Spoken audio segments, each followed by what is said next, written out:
Hello friends, तो आप लोगों को पता होगा बीपीएससी की जो एग्ज़ाम है वो 13/12/2024 को निर्धारित की गई है। तो आगे मैं बताता हूँ आपको इस वीडियो में क्या क्या आपको बेनिफिट मिलेगा इस वीडियो को देखने से। तो देखिए, इस वीडियो को देखने से ये बेनिफिट मिलेगा। सबसे पहले आप देख सकते हैं पी वाई क्यू देखेंगे तो आप किसका यहाँ पे मैं कवर करूँगा। हिस्ट्री करूँगा, पॉलिटी, इकोनॉमिक्स, साइंस, ज्योग्राफी और बिहारी स्पेशल। और ये किस मैगज़ीन से करूँगा वो भी मैं आपको अभी दिखाऊंगा और बताऊंगा भी। तो देखिए, इससे बेनिफिट क्या मिलेगा। मैं खुद रिवीजन कर रहा हूँ और पीवाईक्यू का इंपॉर्टेंस आप लोगों को पता होगा। जितने भी टॉपर देखिए या जो भी देखिए बोलता है कि पीवाईक्यू करो, और पीवाईक्यू में जो क्वेश्चन होते हैं वो कई बार रिपीट भी कर जाते हैं, उसका भी बेनिफिट मिलेगा। ठीक है, अभी जो होली दिवाली आ रहा है तो इसमें काफ़ी ज़्यादा टाइम थोड़ा डिस्टर्बेंस हो जाता है। जो घर से बाहर रह के पढ़ाई करते हैं उन लोगों को भी घर जाना होता है। अगर जो घर पे है तो भी थोड़ा फेस्टिवल वाला वाइब आ जाता है, तो थोड़ा सा पढ़ाई डिस्टर्बेंस हो जाता है। इस वीडियो को आप आराम से आप सोने जाएं तो भी अपने मोबाइल में प्ले करके रख सकते हैं या खुद देख भी सकते हैं बैठ के। अब देखिए, ऐसा बहुत से यूट्यूबर हैं जो वीडियो बनाते हैं। तो देखिए, उन लोगों को मैं स्पेशली यूट्यूबर बोलूँगा क्योंकि उन लोगों का यूपीएससी या अदर किसी स्टेट पीसीएस में कोई एक्सपीरियंस नहीं होता है। मैं बहुत वीडियो देखा हूँ, वैसे ऐसे लाइन बाई लाइन पढ़ते रहते हैं। उनका मेन काम होता है पैसा बनाना। देखिए, वो लाइन बाई रीड करते हैं, वो तो आप खुद रीड कर सकते हो, एक्सप्लेन नहीं करते हैं कुछ भी। तो इस वीडियो में मैं एक्सप्लेन करके बताऊंगा। अब देखिए, आप लोग बोलेंगे कि भाई तो तुम कैसे समझाओगे। तो देखिए, मैं यूपीएससी की प्रिपरेशन करता हूँ दिल्ली में रह के, ठीक है, और मैं हमेशा टेस्ट देता रहता हूँ, क्वेश्चन के टाइप जानता हूँ, और ऊपर जो प्रिपरेशन करता है ना वो उसके बारे में जानता है। तो देखिए, आगे आप कंक्लूजन पे जाएंगे। तो देखिए, आप वीडियो को आराम से देख भी सकते हैं या आप सोने जाएं तो अपने बगल में लगा के रख दें। मैं ऐसा इसको बनाऊंगा ना कि आप देख के ही क्वेश्चन आपका तैयार होगा, सुन के भी आराम से आप सीख सकते हैं। तो इसमें यही होगा कि जो भी आपका टाइम है वो ख़राब नहीं होगा। दिवाली हॉलीडे है, जो भी आप मतलब आधे घंटे की वीडियो बनेगी हर एक सब्जेक्ट की। जो ऊपर सब्जेक्ट दिखाया हूँ, हर एक सब्जेक्ट की जितने घंटे बन जाए, एक सब्जेक्ट में जितने पीवाईक्यू हैं सारा वो आधे घंटे 40 मिनट जितने मिनट में कवर होगा उसको मैं बनाऊंगा। देखिए, और शॉर्ट रील देखने से बढ़िया है कि इस वीडियो को देखिएगा, इससे रिवीजन हो जाएगा। और देखिए, मैं खुद एक एस्पिरेंट हूँ तो जानता हूँ क्या इंपॉर्टेंस है, कैसे क्वेश्चन आता है, एक्सप्लेन भी करूँगा। तो यही इस वीडियो में रहेगा। आप आराम से इसको देखिएगा या सोने के टाइम देख सकते हैं। और एक चीज़ और है, लाइक कर दीजिएगा और चैनल को सब्सक्राइब जरूर करिएगा। तो ठीक है, अभी इस वीडियो में इतना चीज़ आपको मिलेगा। देखिए, अभी आप लोगों को क्या करना है, टेस्ट सीरीज लगाना है, रिवीजन करना है, और नया कुछ भी पढ़ने की कोशिश मत करिएगा। पढ़ तो लेंगे लेकिन याद नहीं होगा तो कोई फ़ायदा नहीं है। बाकी रिवीजन आपका हो जाएगा, जैसे मर्जी वैसे इस वीडियो को देख सकते हैं। टाइम का अच्छे से उपयोग होगा, और जो होली है ये जो दिवाली है इसका भी आप अच्छे से फ़ायदा उठा पाएंगे। तो चलिए वीडियो को शुरू करते हैं। तो देखिए, ये एक मैगज़ीन है एडिटोरिया, आप लोगों को पता होगा, ठीक है, और एडिटोरिया करके आता है, वही मैगज़ीन है। तो सबसे पहले इसमें आप ये देख लीजिए 69 में कट ऑफ कितना बना था। तो आप देख सकते हैं 91.67 नंबर का गया था। अगर आप मेल हैं तो फीमेल में ये और कम गया था, 84 नंबर के आसपास गया था। अगर आप EWS थे तो 86 number, SC 75 number, ST 79 number. ऐसे करके आप इसको देख सकते हैं कि कितना क्वेश्चन आपको करना पड़ेगा, तो थोड़ा सेफ में रहेंगे आप। बाकी नीचे जाएंगे तो ये कुछ सब्जेक्ट हैं जिससे आप वेटेज दे सकते हैं कि कौन से सब्जेक्ट से कितने क्वेश्चन आए हैं। तो यहाँ पे आप देख सकते हैं हिस्ट्री का वेटेज जो है थोड़ा ज़्यादा है, 29 नंबर है। ज्योग्राफी का भी थोड़ा सा है, 18 नंबर दिखा रहा है। उसके बाद आप ये साइंस पे जाएंगे तो यहाँ भी 22 नंबर क्वेश्चन है। उसके बाद करंट अफेयर्स और बिहारी स्पेशल से 30 क्वेश्चन आए हैं। तो इसको आप मोटा मोटी थोड़ा अंदाज़ लगा सकते हैं। बाकी यहाँ पे देख सकते हैं, यहाँ पे ये थोड़ा कैटेगराइज कर दिया कि कहाँ से किस सेक्शन से कितने क्वेश्चन आते हैं। तो इसको ज़्यादा देखने की ज़रूरत नहीं है। बाकी आप लोग चाहे तो पॉज करके देख सकते हैं। और ये आप देख लीजिए, आधुनिक भारत में मॉडर्न हिस्ट्री में ये जो टॉपिक है इससे इतने क्वेश्चन आते हैं। अब मॉडर्न हिस्ट्री में आप देखेंगे तो ये देखिए राष्ट्रीय भारतीय आंदोलन, जो इससे क्वेश्चन की संख्या जो है बहुत अच्छी है। फिर गवर्नर, उनके कार्य देखिए बीच में नहीं है, लेकिन अभी 69 में देखिए 69 में ये सीधे 4 क्वेश्चन आए हैं। तो ठीक है, ऐसे थोड़ा आप देख सकते हैं पॉज करके। मध्यकालीन भारत में भी आप देख सकते हैं। वैसे इन दोनों का तो ज़्यादा वेटेज नहीं रहता है, एंशिएंट और मेडिवल का, बट इससे भी 1 से 2 क्वेश्चन आए हैं। बाकी पॉलिटी है। तो अभी इस वीडियो में हम लोग सिर्फ हिस्ट्री कवर करेंगे, ठीक है। तो आइए चलते हैं हिस्ट्री पे। और आप लोगों का कोई सजेशन हो तो कमेंट में ज़रूर बताइएगा। ये आप देख सकते हैं इरूटेरिया है, ठीक है। ये मार्केट में, यहाँ मैं दिल्ली में रहता हूँ, ये यहाँ पे बहुत ज़्यादा बिकता है, बहुत बच्चे इसको पढ़ते हैं, ठीक है। देखिए मैगज़ीन कोई भी हो, लेकिन इसमें क्या है कि जितने भी हैं PYQ हैं वो हर एक चीज़ कवर हो जाता है, हम लोग को वही चाहिए। और देखिए मैं आपको जब रिवीजन कर रहा हूँ तो उसके साथ साथ अगर ये देखिए चार ये इसमें ऑप्शन है, तो चारों के बारे में भी मैं जहाँ ज़रूरत होगा वो मैं बताऊँगा। तो उससे एक क्वेश्चन से आपके 3 से 4 क्वेश्चन बन जाएंगे, और जो इम्पोर्टेंट है वो तो मैं आपको बताऊँगा ही। तो देखिए सबसे पहले प्राचीन भारत है, इसको शुरू करते हैं। इसको बस आप आराम से सुनिए, इत्मीनान से सुनते रहिए, हर एक चीज़ बहुत अच्छे से एक्सप्लेन करूँगा, और इसमें जो लिखा है पढ़ के बताऊँगा, आपको आराम से समझ में आएगा।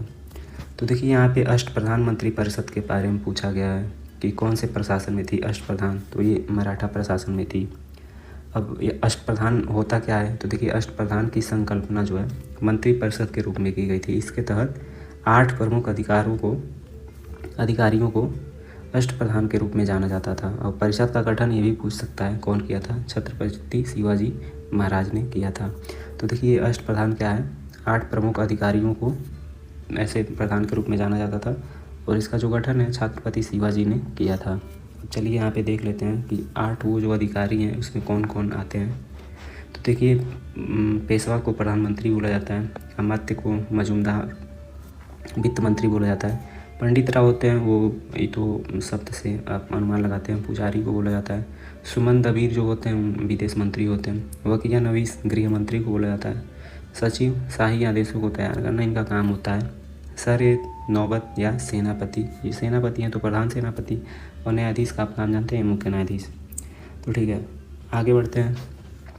तो क्वेश्चन है बोधिसत्व पद्मावती की पेंटिंग स्थित है, तो ये अजंता में स्थित है। अब देखिए बौद्ध धर्म में बोधिसत्व उसे कहते हैं जो बुद्ध बनने की इच्छा रखता हो, ठीक है। पद्मावती का शाब्दिक अर्थ कमल धारण करने से होता है। इसके बारे में पूछ सकता है कि इसका अर्थ क्या होता है, तो आप बता सकते हैं।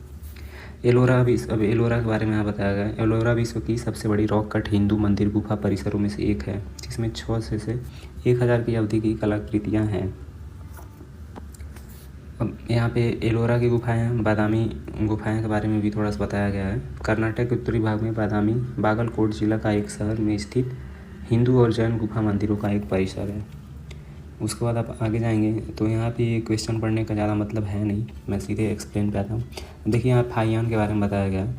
ये गुप्त शासक चंद्रगुप्त द्वितीय के शासनकाल में आया था। यहाँ पे देख सकते हैं ये हर्ष लिखा है तो ये गलत हो जाएगा, ठीक है। तो फाहियान ये यहाँ पे लिखा है, फाहियान एक चीनी तीर्थयात्री था, ये तो सही है, जो हर्ष काल के शासनकाल में आया था। तो ये हर्ष काल के शासनकाल में नहीं आया था, यहाँ पे साफ साफ लिखा है गुप्त शासक चंद्रगुप्त द्वितीय के शासनकाल में भारत आया था। यहाँ पे क्वेश्चन है हेनस्वांग एक चीनी बौद्ध भिक्षु थे जिन्होंने चंद्रगुप्त द्वितीय के शासनकाल भारत का दौरा किया था। अब हेनस्वांग को देखेंगे तो यह हर्षवर्धन के समय भारत में आया था, ठीक है। और इसने एक रचना भी की है, सीयूकी की रचना भी की है। तो एग्जाम में भी पूछ सकता है सीयूकी की रचना कौन किया, हेनस्वांग, तेनस्वांग, फाहियान, या एक ऑप्शन और डाल सकता है। आगे आप जाएंगे तो यहाँ पे मैचिंग करने वाला है, तो मैचिंग करने वाले में सीधे चलते हैं। देखिए चरक आप चिकित्सा ये तो पता ही होगा, ब्रह्मगुप्त गणित, वराहमिहिर ज्योतिषी से संबंध है इसका, विशाखदत्त नाटककार। उसके बाद आगे आप जाएंगे नाथपंथियों सिद्धों और योगियों ने भक्ति धर्म को किस क्षेत्र में लोकप्रिय बनाया, तो आप लोगों को पता होगा उत्तर भारत में। अब देखिए उसका एक्सप्लेनेशन है, नाथपंथियों सिद्धों और योगियों ने भक्ति धर्म को उत्तर भारत में लोकप्रिय बनाया। देखिए उत्तर भारत में जो श्रेय जाता है नाथपंथियों और सिद्धों को जाता है। नयनार तमिल कवि संत ने 5वीं से 10वीं शताब्दी के दौरान दक्षिण भारत में भक्ति आंदोलन के प्रचार में अहम भूमिका निभाई थी। अब ये जो नयनार तमिल कवि हैं इन्होंने दक्षिण भारत में, ठीक है, दक्षिण भारत में इन्होंने मुख्य भूमिका निभाई थी। अभी देखिए रामानंद द्वारा यह आंदोलन दक्षिण भारत से उत्तर भारत में लाया गया। तो क्वेश्चन यहाँ से भी बन सकता है कि जो भक्ति आंदोलन था वो दक्षिण भारत से उत्तर भारत में कौन ले आया, तो रामानंद। अब यहाँ आदि शंकराचार्य के बारे में बताया गया है। उन्होंने अद्वैतवाद के सिद्धांत को प्रतिपादित किया था और संस्कृत में वैदिक सिद्धांतों पर अनेक टिप्पणियाँ लिखी। इनके द्वारा सनातन धर्म के प्रचार के लिए श्रृंगेरी, पुरी, द्वारका और बद्रीनाथ में भारत के चारों कोनों पर 4 मठों की स्थापना की गई है। तो भी पूछ सकता है 4 मठों की स्थापना कौन किया है, और ये उसके जगह हैं श्रृंगेरी, पुरी, द्वारका और बद्रीनाथ में 4 मठ हैं। तो इसकी जो रचना है वो आदि शंकराचार्य ने की है। अगला क्वेश्चन है, प्रारंभिक वैदिक काल के दौरान कौन सा शहर प्राचीन मगध साम्राज्य की राजधानी के रूप में कार्य करता था? तो राजगिरी। पाटलिपुत्र भारत का एक ऐसा शहर था जिसने गंगा नदी के पास छोटे किले के रूप में मगध शासक उदयन 466 से 444 ईस्वी पूर्व द्वारा बनाया गया था। पाटलिपुत्र नंद वंश, शिशुनाग वंश, मौर्य वंश और गुप्त वंश की राजधानी थी। अफगानी तुर्क शासक शेर शाह सूरी ने पाटलिपुत्र का नाम बदलकर पटना रखा था। तो ये अच्छा क्वेश्चन है, पूछ सकता है कि पाटलिपुत्र का नाम बदलकर पटना किसने रखा था? तो शेर शाह सूरी था, वो तुर्क शासक था। ठीक है। मगध को 16 महाजनपदों में सर्वाधिक महत्वपूर्ण महाजनपद माना जाता था। आगे जाएंगे तो यहाँ पे क्वेश्चन है, राजनीति का प्रारंभिक पुस्तक नीतिसार किसके द्वारा लिखी गई है? तो कामंदक के द्वारा लिखी गई है। ठीक है, नीतिसार। और बाकी देखिए नीतिसार होता क्या है? तो नीतिसार राज्यशास्त्र का एक संस्कृत ग्रंथ है जो कौटिल्य के अर्थशास्त्र पर आधारित है। अब यहाँ और भी बाकी कुछ रचनाएं हैं और यहाँ रचनाकार हैं, तो इसको भी देख लेते हैं। देखिए अर्थशास्त्र कौटिल्य ने लिखा है, राजतरंगिणी, कल्हड़, पृथ्वीराज रासो, चंद्रवरदायी, हर्षचरित बालभट्ट, मुद्रा राक्षस विशाखा दत्त ने लिखा है, अभिज्ञान शकुंतलम कालिदास ने लिखा है, तो वास्तवदत्ता भास ने लिखा है। ठीक है, आगे चलेंगे नेक्स्ट क्वेश्चन पे। चीनी स्रोत के अनुसार श्रीलंका के एक शासक मेघवर्मन ने गया में बौद्ध मंदिर बनाने की अनुमति के लिए निम्नलिखित में से किस गुप्त राजा के पास मिशनरी भेजा था? तो समुद्रगुप्त के बारे में। अब समुद्रगुप्त के बारे में थोड़ा जान लेते हैं। समुद्रगुप्त जो है गुप्त साम्राज्य के एक प्रसिद्ध शासक थे जो गुप्त वंश के चौथा राजा और चंद्रगुप्त प्रथम के उत्तराधिकारी थे।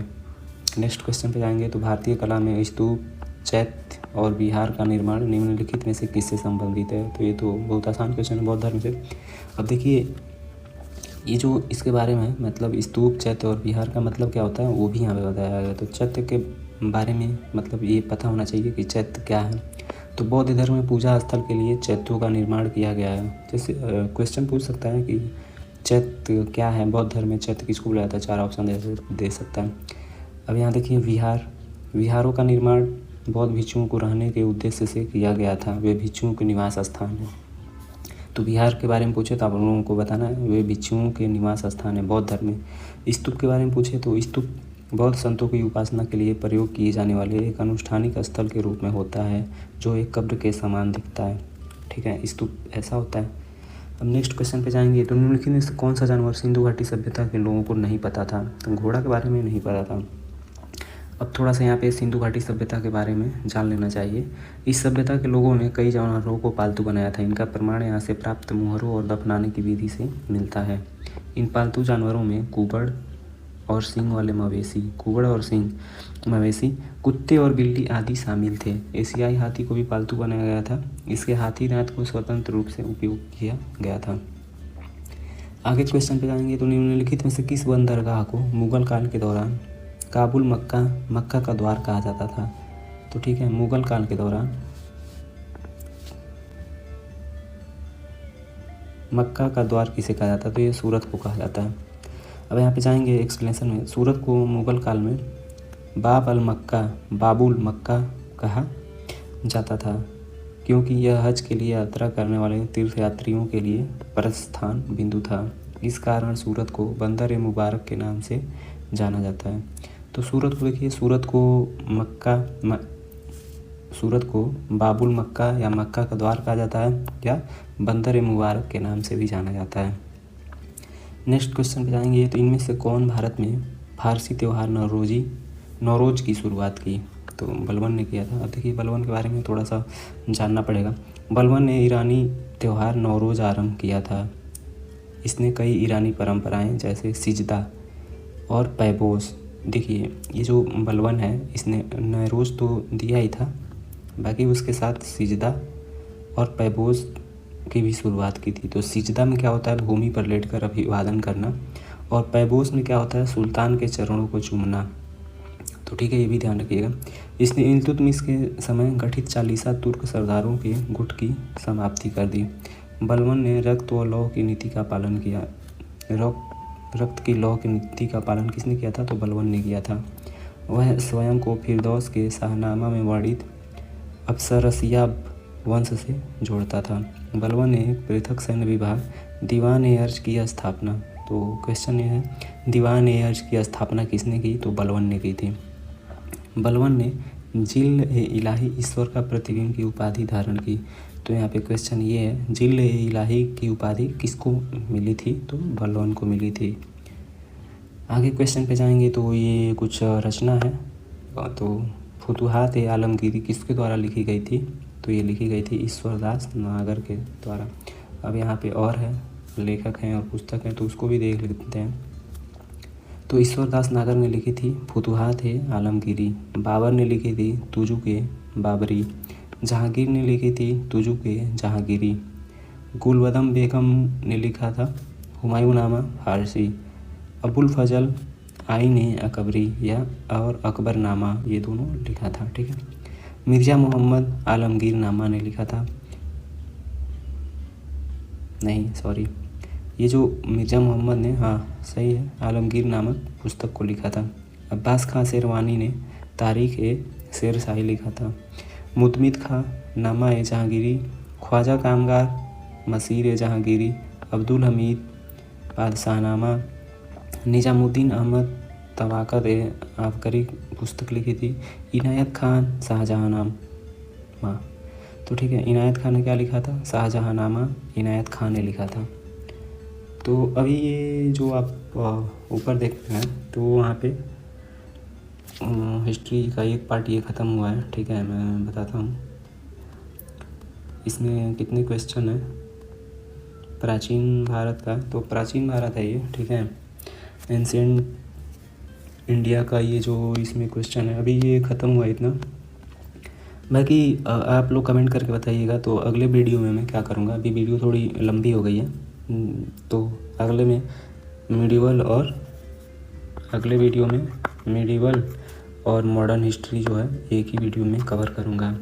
बाकी इस वीडियो में कोई इम्प्रूवमेंट चाहिए तो आप प्लीज़ कमेंट करके बताइएगा कि इम्प्रूवमेंट क्या हो सकता है, इससे वीडियो को और ज़्यादा मतलब आप लोग आसानी से देखें और समझ में आए। जो इम्प्रूवमेंट करने लायक हो वो मैं ज़रूर करूँगा, बस आप लोग कमेंट करके बताइएगा। तो मिलेंगे नेक्स्ट वीडियो में। अभी इस वीडियो में सिर्फ इतना ही है। Thank you.